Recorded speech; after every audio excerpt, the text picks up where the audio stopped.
நமக்கு கொஞ்சம் நன்மை வர ஆரம்பிச்சா நமக்கு எரிச்சல் வந்துடும். எல்லாமே சேர்த்து ஒரு ஏஷியன் யூனியனா பண்ண நாம நல்லா வளமா வாழ முடியும். நினைச்சுக்கலாமா, பிரிச்சுக்கலாமா? நமஸ்காரம் சத்குரு. நான் சுபாஷ், பிஎஸ்சி அக்ரிகல்ச்சர் படிக்கிறேன். இந்த காலகட்டத்தில் தனி தமிழ்நாடு அப்படிங்கிற ஒரு கருத்து பரவலாக இருக்குது. மாநிலத்துக்கு சுய ஆட்சி அப்படிங்கிற எண்ணம் வர ஆரம்பிச்சிருக்குது. இதை பற்றி நீங்கள் என்ன நினைக்கிறீங்க?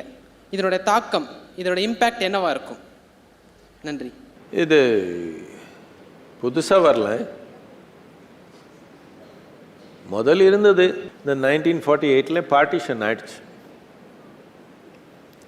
அந்த பார்ட்டிஷன் ஆனப்போ 3 பாகமாயிடுச்சு பாரதம்.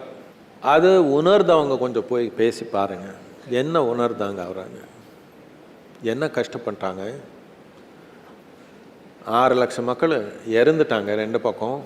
பலவிதமான கஷ்டம், சாமானியமான ஹிம்சை நடக்கலை.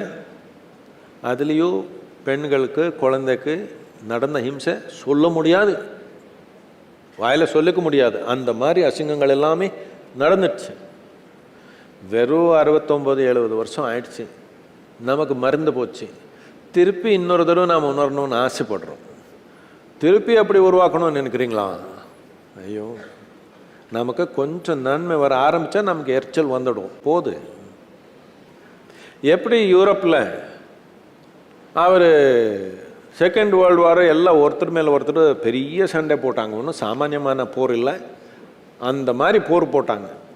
அப்படி போட்டாலே கொஞ்சம் அவருக்கு மூளை வளர்ந்துடுச்சு.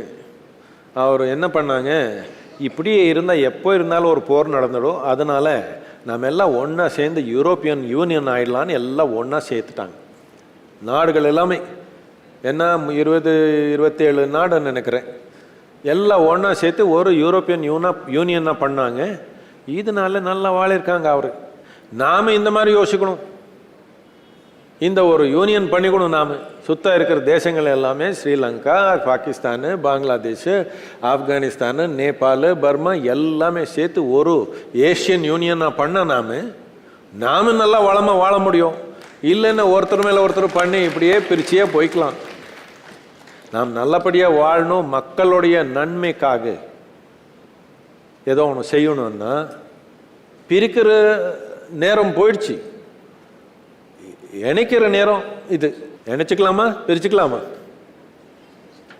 வெறும் இந்தியா மட்டும் இல்லை, ஏசியாவே சேர்த்து ஒன்றா பண்ணால் மகத்தான ஒரு சக்தியாக நடக்கும். இது இல்லைன்னா எப்பவுமே அடிமையாக தான் இருப்போம் நாம் பிரித்து.